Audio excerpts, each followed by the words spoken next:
सूरज कई दिनों से सच की तलाश में था। आखिर उसने एक ऐसी चाल चली जिसने पूरा खेल बदल दिया। उसने फोन पर अपनी पहचान छुपाकर आकाश से बात की और आवाज इतनी बदल ली कि आकाश उसे पहचान ही न सका। आकाश बेफिक्र होकर बात करने लगा। उसे लग रहा था कि वह अपने भरोसेमंद साथी से बातचीत कर रहा है।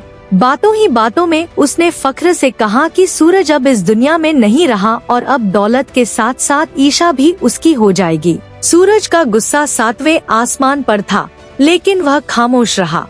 वह पूरा सच सुनना चाहता था। थोड़ी देर बाद आकाश ने एक और बड़ा राज खोल दिया। उसने बताया कि ईशा का असली रिश्ता सूरज के साथ था और वह आज भी कानूनी तौर पर उसी की पत्नी है। यह सुनकर सूरज को यकीन हो गया कि ईशा ने कभी उसे धोखा नहीं दिया था। फिर सूरज ने बात को आगे बढ़ाया और अपनी मौत के बारे में सवाल किया। आकाश अपनी जीत के नशे में सब कुछ बता गया। उसने कबूल किया कि कार ब्लास्ट उसी की साजिश थी और उसने ही सूरज को रास्ते से हटाने का पूरा प्लान बनाया था।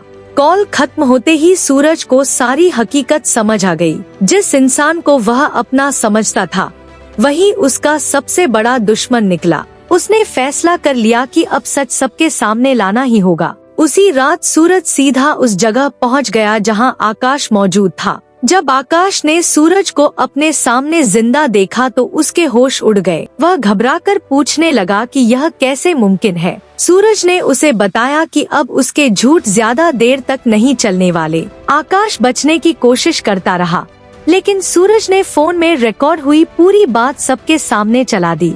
रिकॉर्डिंग सुनते ही आकाश का चेहरा सफेद पड़ गया। इसी दौरान ईशा भी वहां पहुंच गई। सच जानकर उसकी आंखों में आंसू आ गए। उसे समझ आ गया कि इतने अरसे से उसके साथ कितना बड़ा धोखा हुआ था। खुद को घिरा हुआ देखकर आकाश ने गुस्से में हथियार निकाल लिया और ईशा को अपनी ढाल बना लिया।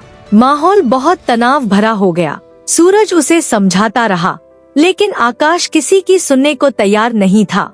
अचानक गोली चल गई और सूरज जख्मी हो गया। इसके बावजूद उसने हिम्मत नहीं हारी। उसके सामने अपने सारे दुख, अपने परिवार के आंसू और ईशा की तकलीफ घूम रही थी। आखिर एक फैसलाकुन पल आया और आकाश की सारी चालबाजी खत्म हो गई। कुछ ही देर में पुलिस भी पहुंच गई। रिकॉर्डिंग और दूसरे सबूतों ने साबित कर दिया कि पूरी साजिश के पीछे आकाश ही था। जब सच सामने आया तो घर के सब लोग हैरान रह गए। जिन लोगों ने ईशा पर शक किया था, उन्होंने उससे माफी मांगी। सूरज ने भी अपनी गलती मान ली और ईशा से माफी मांगी। कुछ दिनों बाद पूरा परिवार एक साथ जमा हुआ। खुशियों के माहौल में सूरज और ईशा ने अपने रिश्ते को नए सिरे से कबूल किया। दोनों ने वादा किया कि अब कोई भी गलतफहमी या साजिश उन्हें अलग नहीं कर पाएगी। इस तरह सच्चाई ने झूठ को हरा दिया। सूरज को इंसाफ मिला और साथ ही उसका खोया हुआ प्यार भी उसे वापस मिल गया।